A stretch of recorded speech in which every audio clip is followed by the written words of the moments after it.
I'm not sure what's going on in Nova Scotia, but they've had their fair share of missing people's cases lately.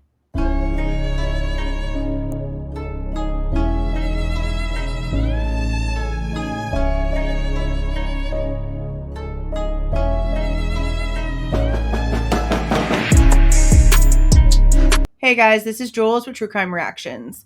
Disclaimer. Everything stated in this video is my opinion and my opinion only. And just like everything else in these cases we discuss here on this channel, everything is alleged. Jack and Lilly Sullivan. Those names have been going around pretty rampant over the last week and a half or so. I'm honestly kind of glad that I decided to grab some clips of interviews and put them into my video because this is a big issue, guys. This is a ginormous issue.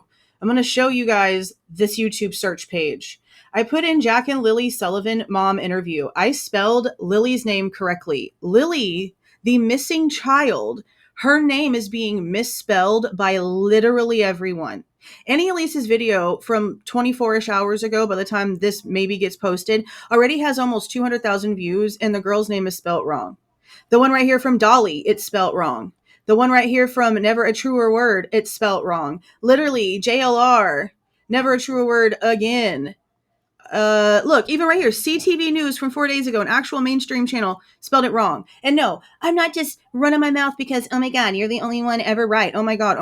This is why I'm saying this. It's so important to get her name right. Okay, this is a missing child. Her name has to be correctly out there already. This is the mom's screenshot from her Facebook page. This shows the children's names, their birth dates, and the way that they are spelt. Now, see, this is coming straight from, and I will go and navigate all the way back to it. And, you know, this is a private group, so I can't just like be showing everyone's like names and stuff. So I'm going to have to be careful with the way that I do this, I guess, so that no one can like throw a fit about stuff. But this is the group that I am in.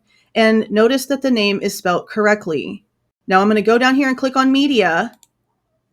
And I'm going to scroll down to where this is Lilly.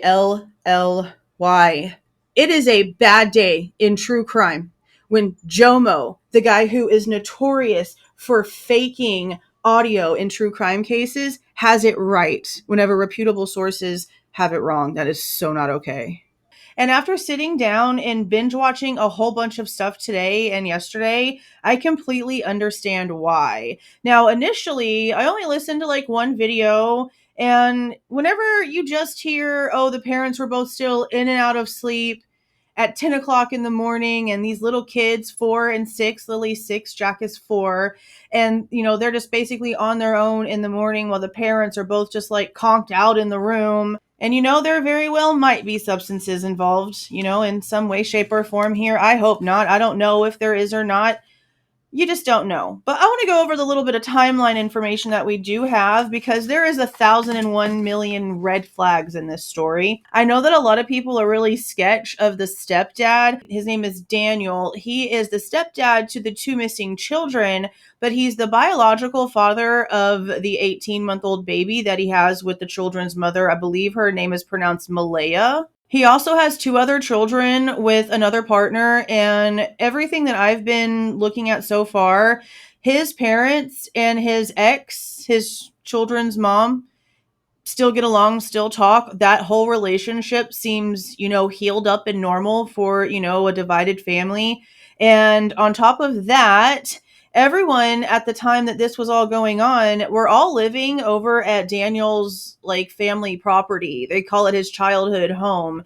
Now, this is not a safe looking property. I'll just pop this up on the screen real quick before we get into everything. But just to preface, everyone, the 2 missing children, the 18-month-old baby, the mother, the stepdad / dad, and Daniel, the stepdad / dad's mom and brother, were also living on the property in a separate structure. I believe it's the one that looks like it has like a black tarp duct taped roof on it. Now I have a bunch of notes. I'll probably take pictures of these and put them up somewhere. This is how I normally separate stuff. I try to do a little bit of a timeline. I take extra notes on one page and then questions and stuff on the next page. It's a little bit a little bit organized. Okay, let's go over the timeline because it sounds like the children, something might have actually happened prior to whenever they were reported missing. It's a huge possibility. Right now, we're only going off of everything that we're hearing from the two parents. But when it comes to outside sources that can confirm life for the children, that goes days beyond, like prior to the 911 call. So just for starters, the 911 call reporting the two kids missing was made at 9:40 in the morning on May the 2nd. That's a Friday. The reports are a little bit back and forth because the initial like articles that were coming out were saying that the call was made around like 10 a.m.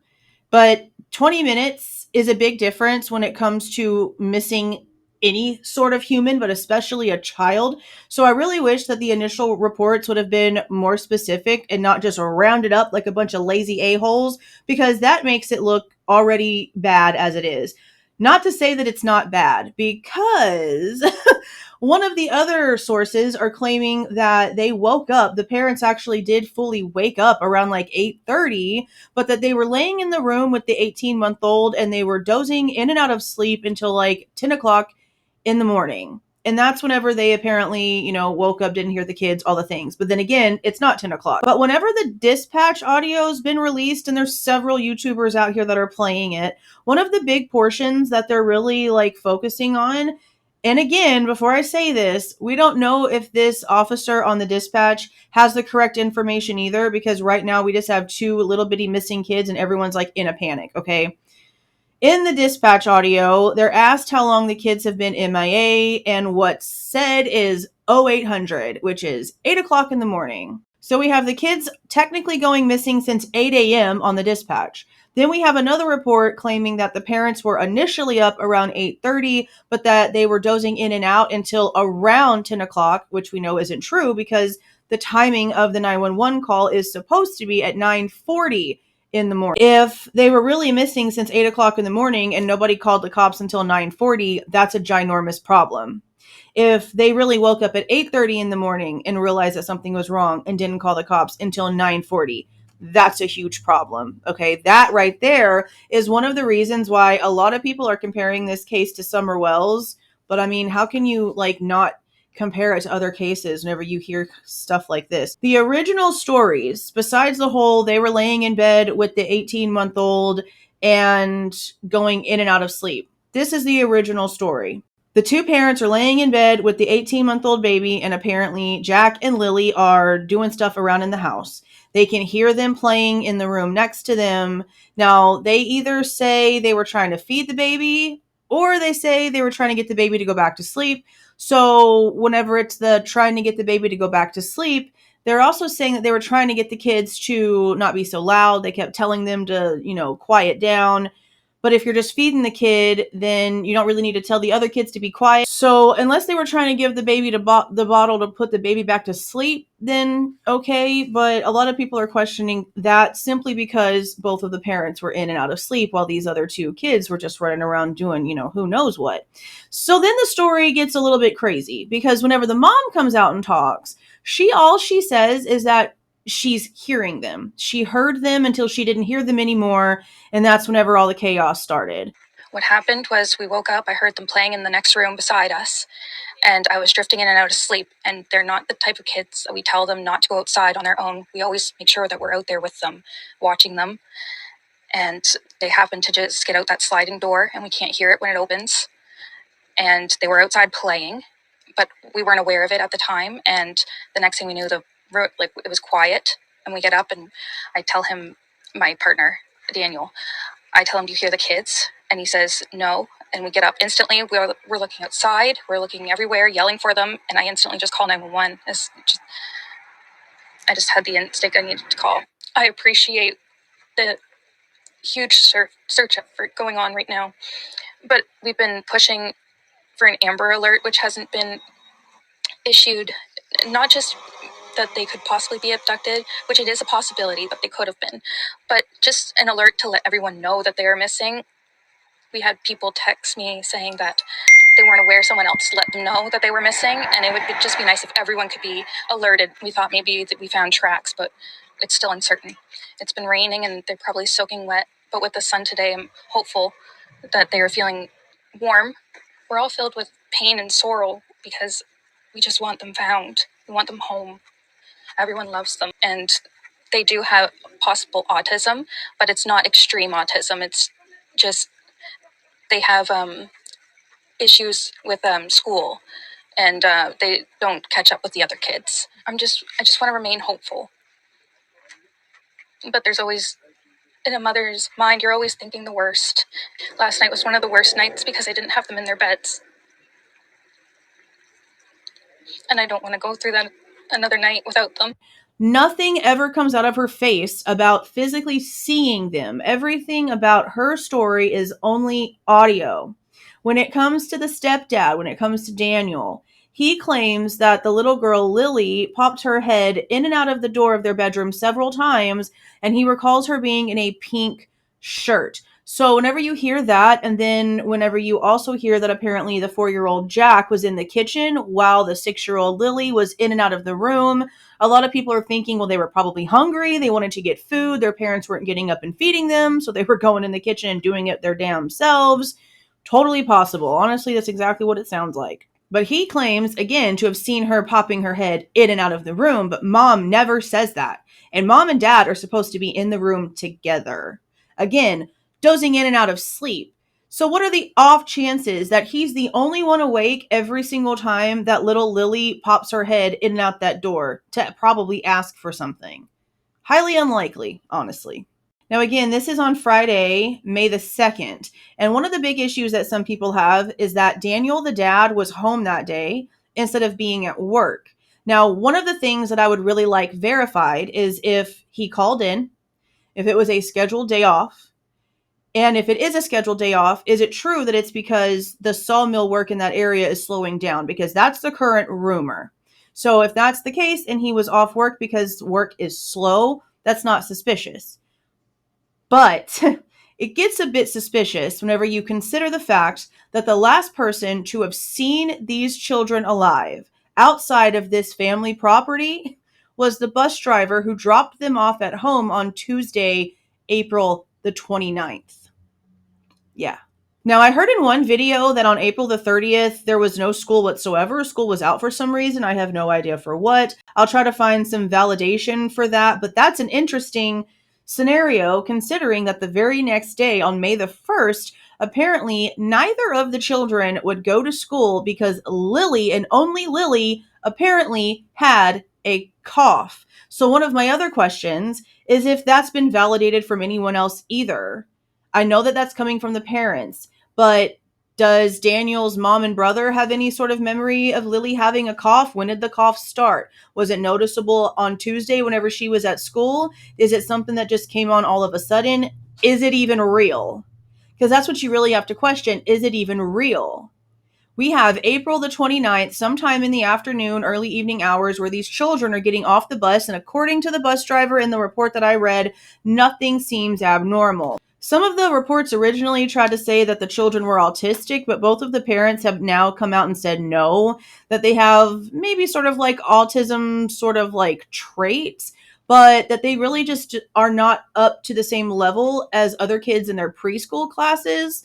And there's videos and stuff going around of the little girl just doing these like high pitched squeals, screams. I mean, we all have heard kids do that. It's really nothing out of the ordinary, honestly. Now, Saturday is where things get also just a little bit wackadoodle because the mom and the dad get into this huge fight. Now, there's two different stories about where this fight took place. I heard originally that it was on the property itself and that Daniel's mom had to kick the mom and her parents and family off the property, and in turn she took the baby and is not speaking to Daniel, has blocked him on social media, or at least people thought that she blocked him, but now it looks like her social media has been deleted. She's apparently like reactivated it a couple times, just like in blips or whatever, to do certain changes, but then she'll like delete it again and make it to where no one can see it. That's just according to reports everywhere. I don't know. It's a very odd back and forth behavior. But she left the area without just a fight whatsoever. But again, there's another version of that argument where it actually happened at a command center nearby, and she ended up getting into the back of an ambulance, and that's apparently the last time Daniel saw her, again on that Saturday. But again, too, all from this just like ginormous argument between both sides. Most people, and it's sort of being hinted at by the fact that Daniel wants everyone to take a polygraph, and what he claims his reasons are that her family must really think that he did something.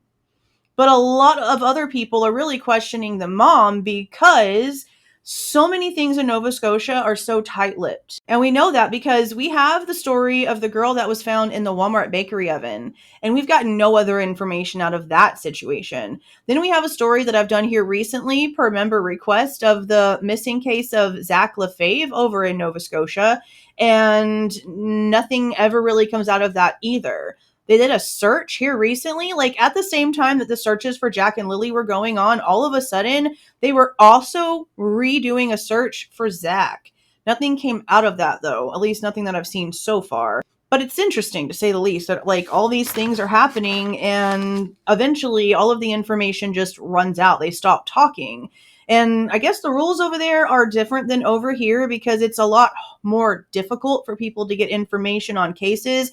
And I have a lot of people in Canada, Nova Scotia area in my comments that say it's always like this. They try to not put this stuff in the public so much, which I can understand for like mental health's sake. But how is that keeping your citizens safe whenever you're not telling them that there's problems around them, whenever you're not being honest with them? I don't like that.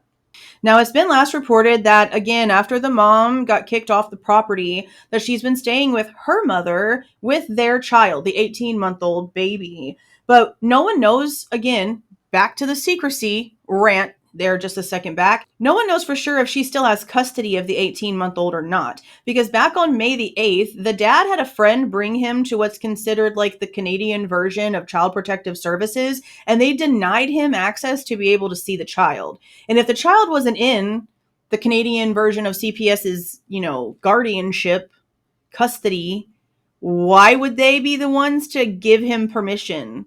Unless he went up there and was trying to figure out a way to get access to his child because she's not talking to him and blocking him and all the things, and the report is just misconstrued. I don't know any other thing to think other than there's like a custody issue now. I don't know. So as of 7 hours ago, this is the most updated information from the Royal Canadian Mounted Police in Nova Scotia regarding what's been going on with Jack and Lilly. The Pictou County District RCMP, with the assistance of the Northeast Nova RCMP Major Crime Unit, continue to investigate the disappearance of Lilly and Jack Sullivan. We're exploring all avenues in this missing persons investigation, says Staff Sergeant Curtis McKinnon, Pictou County District RCMP. We have officers from multiple disciplines dedicated to finding Lilly and Jack, including highly trained RCMP major crime and forensic investigators. To date, more than 180 tips have been received from the public and are being followed up on. Officers have so far identified 35 people from former interviews as part of the investigation, including community members and those closest to the children. 35 people. Now, I know it says family members and people close to the children, but the number is interesting because there is a rumor that the night before the children were reported missing, a neighbor is claiming anyway. It's not really a rumor because the neighbor is actually claiming this. So the fact this is being said is not a rumor, but it's not validated, I guess is what I actually should label this. A neighbor is saying that there were multiple cars over at the property the night before this, and they're calling it a party. Now, if you look at photos aerially of the property, there are multiple just like abandoned vehicles, multiple vehicles in, on the driveway, in the area, on the property itself. So I don't know, but a neighbor would probably know the difference between multiple vehicles being there normally and the additional vehicles that are there for one to think a party was happening. It's not just like a passerby, it's a neighbor that knows what it would normally look like, So I don't know. That just reminded me of that because 35 people, okay. And on May 8th and 9th, the RCMP's underwater recovery team scoured bodies of water around Lansdowne Station. URT's two-day operation didn't uncover any evidence. We continue to work day and night on this file, says Sergeant McKinnon. Like all Nova Scotians, we want answers, and we want to know what happened to these children. On May 2nd at approximately 10 a.m., okay, so it's going to continue on that, but it's not 10 a.m., it was 9:40 in the morning. Basically, they continued on searching, and they ended up scaling it back after they covered about 6 squarish kilometers or so of the heavily wooded area.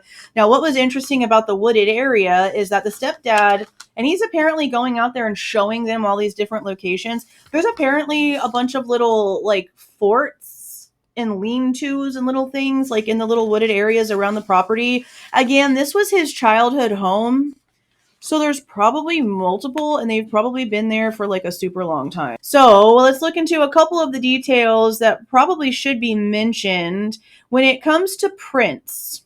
There's been 3 different prints that have been coming out in the reports. We have boot prints that were found in the backyard.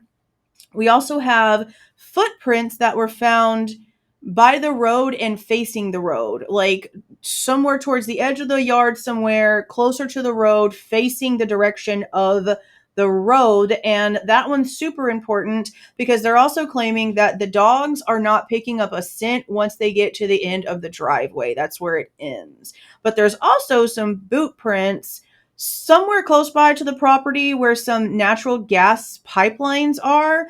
And they're saying boot prints. Now, again, this is a 6-year-old little girl and a 4-year-old little boy. I highly doubt they're telling us anything about boot prints that are adult-sized prints. And that means that these would have to be teeny little boot prints. That's wild. So a lot of people are really questioning just how far they could get. Now, if they were on the pipeline walking straight without having to go through all the trees and all the crazy, they probably could have gotten pretty frickin' far, hell of a lot farther than going through all the trees. Something else that I would like to mention that I feel is really important, actually. In the dispatch audio, you can hear them saying that in order for them to send images over to like the other people in the search, they're going to have to leave the search area and go somewhere else where they get phone service. Yeah. So a lot of people are questioning where the 911 call came from. I don't know if there's a house line. There very well could be a house line. It would be extremely smart to have a house line if you live in an area with no cell coverage just for emergencies. Literally just for emergencies. Yeah. But nobody knows for sure.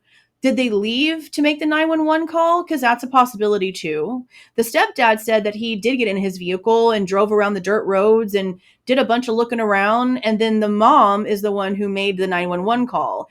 But did she make it from the house on the landline, if there is a landline, or did she have to leave to make the call? It's a great question. I don't know. I wish we did because it could change a lot of things. Now, as in every case, there's been a bunch of rumors going around about possible substance use, possible domestic issues in the relationship, but not the way that you would seem. The rumors are more towards her being a big aggressor and not him really at all. Again, just rumors. People in the Facebook groups that are having conversations that are, in that area. If you look at their location, they're in that area and are claiming to know stuff, but we really just don't know. But the stories are not really making sense, and I don't know how much we need to believe what they're claiming the kids were wearing last. Martel confirmed that when the 2 children went missing from the home behind me, Lilly was wearing a pink shirt and pink rain boots. She was also carrying a white backpack with strawberries on it. Martel says although he didn't see Jack that morning, he is believed to be wearing a brown shirt, brown pants with a pull-up diaper on underneath, and blue rain boots with dinosaurs on them. I don't really know how much we should be believing this, though, because he's again claiming to be the only one out of the 2 of them in the room to see Lily's little head popping in and out and wearing a pink shirt. But then they know what like boots were worn and, backpacks and all the things. But I mean, I guess because the backpack's missing and maybe because they have limited things, I guess it's easy to just deduce what they're wearing. Okay, sure. But that's just the stories that were being told from these people. We really just don't know because again, no one outside of the home has seen those children alive since the afternoon of April the 29th. And they were not reported missing by their parents until mid-ish morning. 9:40 is technically mid-morning. You're less than 3 hours away from noon, okay? Midday. So mid-morning on Friday, May the 2nd, is whenever they're reported missing. So you've got the 29th, the 30th, the 1st, and then into the 2nd. Anything could have happened. Anything could have happened. Now, that's pretty much it when it comes to updates. Anything official, anyway. Again, there's rumors all over the place, and a lot of people have issues with the fact that the mom has apparently not been out looking again. Now, granted, she was kicked off of the property by Daniel's mother, but she could be driven over there. She could be helping search around the property. She doesn't have to step onto the property if it's going to be a problem, but she could be helping search the area around it. I feel like there's probably a way around this whole like argument, especially if the whole goal here, guys, is to find the kids. The whole goal is to find these children. And the stepdad is out here doing interviews and on camera and, begging people for help and for information and literally physically out there every single day. We covered everywhere possible. Even in the first day we did. Even with me running through the woods, I was ahead of the helicopters and ahead of the drones and stuff like that. Screaming as loud as I can, just until my throat hurt. Running through water that was up to my waist. And as soon as I got back, I wasn't allowed back in the woods until a man dressed in a military outfit said I could go back into the woods. I hate being wet and cold, so they immediately would have came right back into the house. The only two prints are right beside the house facing the road, and then that's it. Post any officers they can get at the New Brunswick border, PI border, and get them at every airport possible. Anybody who has any information, or you think you've seen something, or hear something, or any messages from friends about hearing something, just contact your local police services. Anything, guys, anything. And no one's hearing anything from her. She apparently even has somebody else answering her cell phone. I don't know what else to think about that besides that it's a red flag that I don't like. Now, I haven't heard hardly anything when it comes to the biological father, other than he's not in the kids' lives. I also heard from Michelle Walks' channel that there was some issue with trying to figure out if he was actually in jail or not in jail at the time that the kids disappeared. The original rumors were that he was in jail, but now there's some saying that he wasn't, that he was actually out and could be a possibility. Just because he's not in their lives, according to the stories that we're being told, doesn't mean that he wasn't trying to pull some shadowy stuff. A lot of people do that. Now, I'm assuming that based on the things that we've heard from both of the parents, that they think that the kids went out the back slider, the sliding door anyway. I don't know for sure what actually happened here, but they're claiming that whenever the slider is used, you can't hear it open. And so I guess because they're claiming that they didn't hear the kids leave, they're just going with that because it sounds right or it's real. I don't know what to think about this. These are two little bitty children that just vanished into thin air. And, they're trying to act like they had the rubber boots on and she had on a backpack. Like, what is happening here? There are no more updates in this case, or at least none that I've seen. So if you know of anything else that's verified information, please feel free to drop it down in the comments and let me know where I can go to validate it myself. If you have any thoughts about this case, please let me know what you guys are thinking down in the comments. Again, I get a really odd vibe off of the mom in her interviews. I don't know why. I don't really get that off the dad too much. He seems to be, again, like really emotional and upset. And a bunch of people are like, oh, well, he's just a stepdad. Okay, well, he's raised Jack his entire life pretty much. He's been with the mom for like 3 years, and Jack's 4. Lily's 6. He's been in their lives for half of her life and 3/4 of Jack's life. He's been the dad that hasn't been around. So for him to be upset like this, if he is truly innocent of anything happening at his hand or of his responsibility, then I understand why he would be feeling the way that he's feeling and looking the way that he's looking and acting the way that he's acting. It seems more normal for him to be behaving the way that he's behaving than what we're seeing from the mom. I don't know why there's a bunch of people who like to mix those around, but maybe it's just because we're used to the man being the bad guy. I don't know. But I want to know how you guys are feeling about this down in the comments. If you like the way that I present this information and give my opinion, please don't forget to leave a like on the way out. Subscribe to the channel if you were not subscribed already. And please don't forget to make sure that that notification bell is set to all so you don't miss any of my rants, reviews, reactions, updates, or deep dives. See y'all.